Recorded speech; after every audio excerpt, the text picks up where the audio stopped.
আপনি when shocking. আমি তো না বলিনি, বলেছি সে বাইরে আছে। আমার একটা সামারি লিখতে হবে।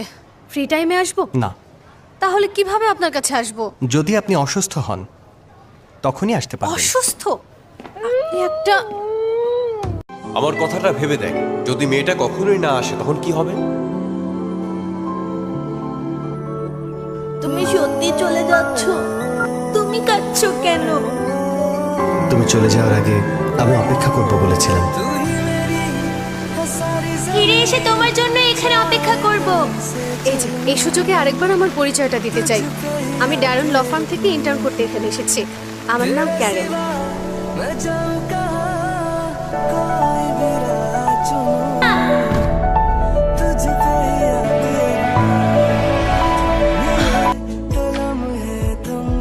এসেছো, আমি তোমার অপেক্ষায় ছিলাম।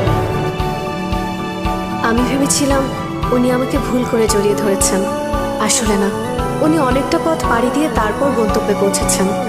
মনে হলো এই দেখাটা কোনো কাকতালীয় ব্যাপার না, কারণ হচ্ছে কেউ একজন এখানে অপেক্ষা করে বসে থাকতো আমার জন্য সব সময়।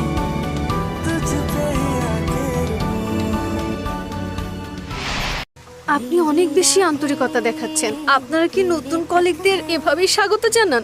আমি তোমার জন্য অপেক্ষা করছিলাম। কিন্তু কেউ তো আমাকে বলেনি। দুঃখিত অপেক্ষা করানোর জন্য।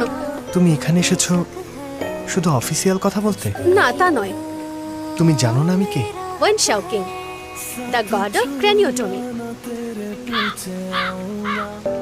আবারও ভুল কিছু বললাম?